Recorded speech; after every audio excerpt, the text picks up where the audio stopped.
All right, go. Just be funny. Go. Hi, my name is Juan, and today, I have a question for you. How do we have a Mexican Thanksgiving? are you hosting it or are you going to the Thanksgiving? Attend? You're attending? I'm attending. Okay, so be late. Uh, 2 to 3 hours before you leave the house, have an argument with either your wife or one of your kids, Okay. and whichever one you choose, it has to bleed into the other person. And then one of you guys has to say, you know what, ya no voy a ir. Ve tú si tú quieres. Es tu familia. Este cabrón no se pone los zapatos. Ah, ponte cualquier chancleta y vámonos. That's step one. Step, step two, be ready except for your shoes. Let your Yeah. wife be ready, get ready for 2 hours while you wait. And then as soon as she's ready, you put on your shoes and then start arguing about the fact that you should have been ready. No, this is the move you gotta do. This is a move. Once things are going south, you have to pretend. I don't know if they'll buy it, but you have to act like, you know what, I've been ready for such a long time. And you get out and you start the car. Kind of like you position yourself like, hey, the car's on. You guys are the one, you know? That's wise stuff. What about food wise? What do we need to have? There's a divided view on this, right? Some of us want tamales and maybe pozole, and the turkey sucks, and we're not American. But then there's some of us that are like, we're both, and we can have both. So there will be a turkey. There will be like your tia's soggy ass ham that never comes out right because they don't hire me to smoke it. Shameless you know? plug.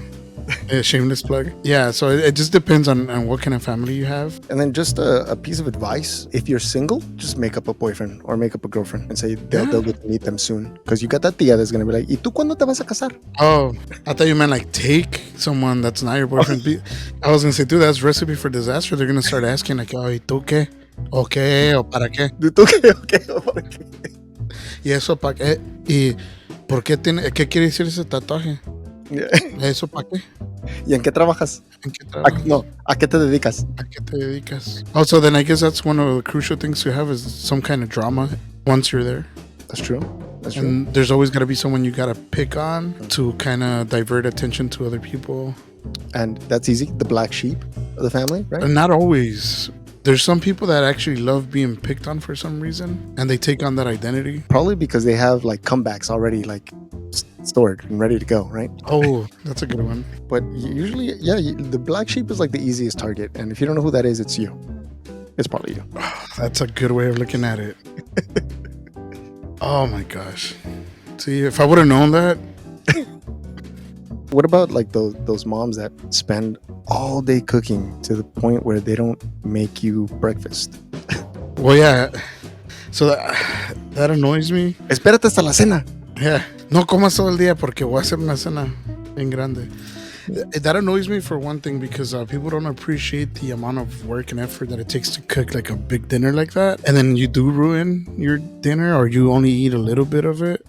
Breakfast? You can't have breakfast, bro? I mean, you could. I'm pretty sure you could, but I'm not saying have like a pre-dinner or even like a big lunch, just breakfast. yeah. You know, I guess it's a syndrome that us cooks have. You dedicate time and effort and you're like, I really want you to taste this the way I taste it, the way I see it. If you eat anything else, it's gonna ruin that. And you're not gonna appreciate it as much as I want you to appreciate, not for the credit, but for the satisfaction of us seeing you enjoy it the way we imagine you will enjoy it.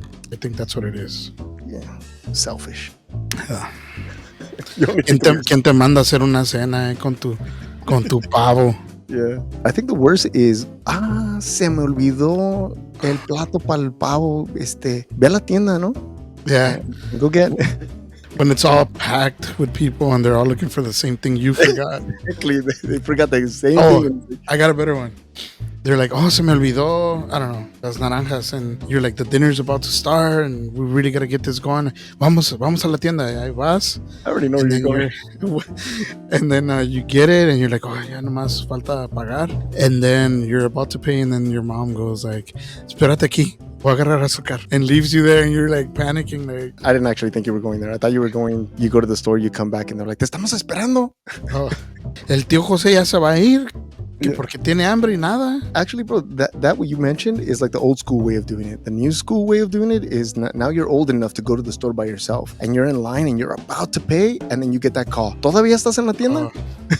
Porque se me olvidó que, and you're like, I just waited in line for 15 minutes. And now I got to get out of the line to go get you. But do you like the comeback? Like, ¿estás en la tienda? ¿Por qué? Like, you don't want to say yeah, or you don't want to say no. You're like, why? Yeah. And then you fake you're in the parking lot or something. Yeah, ya me subí el carro, ¿por qué?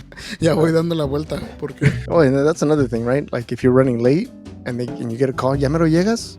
Sí, sí. Aquí estoy a la vuelta, ya me estoy bajando del freeway, even though you haven't even gotten in your car. Yeah. But I mean, there's a lot you can prevent. Just do your grocery list way before it's Thanksgiving season. There's a lot of objects you can freeze or ingredients. There's a lot of ways you can get a head start. Why do we act like Thanksgiving just suddenly dropped on us? Like, oh, today is Thursday? It's today. What else can we do to prevent? On the cooking side, like always have a game plan. What time the turkey is going to go in? How long is it going to take to cook? Is there something else that's going to go in the oven? Should it be done before or after the turkey or with the turkey? The way we cook Thanksgiving is based on movies and the way people tell us that that's how it is. A mom's struggling and she's running to put the turkey on the table, and it's like whole family's waiting and everyone's cheerful. Like, no, that doesn't happen. No, it's usually very chaotic. No. And then you always have that cousin that's like, oh, well, my mom does it different. Well, then your mom should have it at her house next year. Tú le echas aceite. Eres de Sinaloa. or like some random like. I guess that's where the saying comes, like too many cooks in the kitchen, right? Too many. No, I should know this. Too many chefs in the kitchen, not enough cooks. I think. I don't know. Well, we'll look it up somewhere. Yeah, right next to the subscribe button. Which And then most likely this person will be wrong.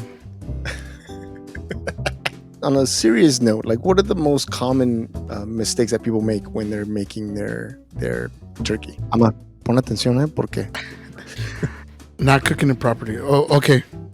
So las señoras les gusta cocinar la carne hasta que it's dry, está seca. Yeah. The number one tool you need in your kitchen is a thermometer. That would tell you exactly where you're at. Never cook by time. You know, I hate when recipes are like, oh, put your turkey in 45 minutes at 375. No, it's put your turkey in and check it every once in a while to make sure it's done right. And never cook it till it's done. Cook it under so that when you take it out, it rests and it continues to cook on its own. It doesn't lose any of the moisture. If possible, spatchcock the turkey. Don't put it in. They're probably children listening to Sorry. If possible, cut the turkey in half, remove the spine, flatten it out, snip the breastbone, and put pressure on it. And then when do you put your mouth to the turkey's mouth after you do the compression? Were you doing CPR on the turkey? What was it? Well, if you put your mouth to its mouth and you haven't done the process yet, you have to cut the head. So violent, bro. It's a violent process. Violence feeds you. Okay, probably a question that a lot of people out there have that don't know how to cook. I'm asking for a friend. Yeah. Chicken or turkey that still has a little bit of like pink in it. People freak out about that. Okay, so number one, that pink is not blood. Correct me if I'm wrong. Somewhere down there, I think it's hemoglobin that just occurs in the body once it reaches oxygen. It's exposed to oxygen. When it is exposed to oxygen, it turns that color. So it's not blood. And two, what you're looking for is the meat being, I don't know, like you can pull it apart. If it seems like you could pull it apart, you can see the strands, it's cooked. If not, then it's not cooked. So the blood, it's not really blood. Okay. If you had a thermometer and it will tell you 160, even like 159 or something like that, it's cooked. 120, it's not cooked. 100, it's not cooked. So if we walk away with a lesson here today, is that everyone should buy a thermometer like today. Yes, a digital one. Don't wait till the day of, because they're going to be gone. Order it on Amazon if you have to today. Yeah. We're not sponsored by them, so don't worry about that. But we could be if they want to sponsor us. Yeah, we're not opposed to that. That's true. We're not opposed to an affiliate program at all. And they better. If not, we're going with Alibaba. So buy a thermometer and go based on that, not the time. I mean, yeah, time helps you to give you a sense of like where you're at in the cooking process, but there's so many variables. Like, was the turkey cold? Was it straight from the fridge? Did you let it sit before you put it in? Like, is there a hot spot in your oven? You know, is it a convection oven or a regular house oven? That's why with a thermometer, check it. It's 120. You know, you got about 40 more degrees to go. So work with time, not just only by time. Yeah, don't use time as an indicator. Use it as a non-indicator. Wow. Yeah, you can give credit to Juan Garcia for that one, please. Wise words of Juan Garcia. What are other ways that we can do a turkey instead of doing it in the oven? Okay, so if you're one of these youngsters that believe in kitchen gadgets and have an air fryer at home and put it in the air fryer and then follow whatever instructions. But if you want to have fun, you can get yourself a smoker, an offset smoker, put it in the smoker, follow the same rules. At that point, you need to know how to control fire. So you might want to start researching how to start a fire, how to control it. Please do this very carefully. Please do this inside your home. I mean, outside. Yeah, please don't do that. Don't set fires inside your house. And if you can't, there's nothing wrong with hiring someone to do it for you. Juan Garcia. Me. And I'm pretty sure that there are plenty of people all over the place, not just here near Compton, California, that you can hire to cook it for you, or especially a ham, right? Because a lot of people mess up hams. Okay, let's go there. What are the common ham mistakes? People want to sit it in some kind of juice, then cover it, and then they put it in the oven, right? So it starts to sweat, all that humidity. It's pretty much steaming in there, which don't get me wrong, like it's fine, I guess. But for me, a ham should be moist on the inside and like glossy, crispy on the outside, and get some kind of that smoke, because the hams you buy on the store, they're already smoked. If you get one of those and you smoke it, it's called a double smoked ham, so you're getting more of that smoke in there. Oftentimes these companies, they just inject liquid smoke. They're not really being smoked, they just have that flavoring. Don't do that. Just if you can get it out on a grill, or you could actually, here you go, if you have a grill, start the grill. Propane or not? It doesn't matter. Okay.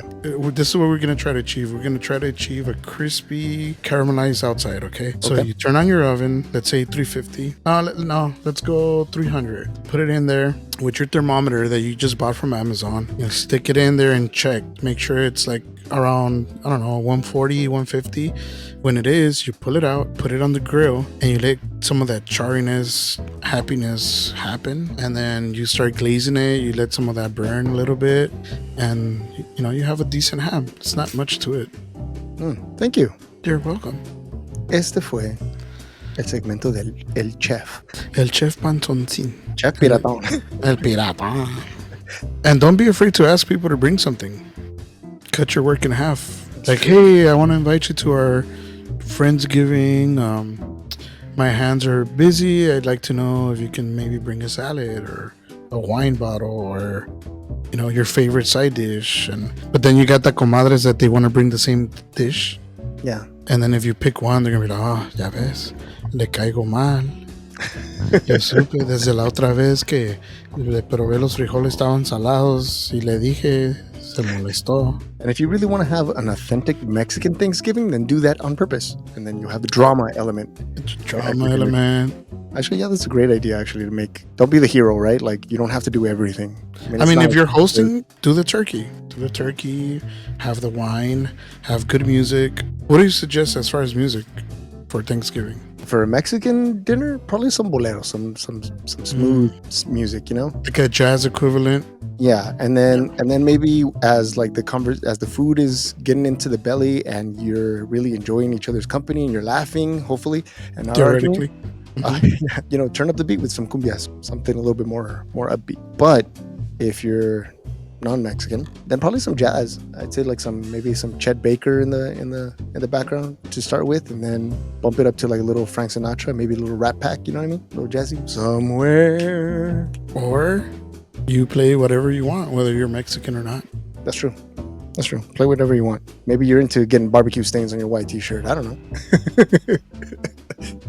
Ain't nothing wrong with that. You know, we're not making fun of it. We have those songs in Spanish too. Get him in your pick him up truck. Get them up in your pick 'em up truck. Picking them up truck. We're gonna get canceled, bro. Before we even get started. Please subscribe to our Patreon. Yeah, subscribe to our Patreon. Help us out. All right, well, there you have it. You can try any of those suggestions. Or you can just suggest suggestions to us in the suggestion box down below. Also known as the comment section. Yeah. And just suggesturate all the way. Suggesturate all the way. All right, see you in the next one. Peace. Bye. Go. Get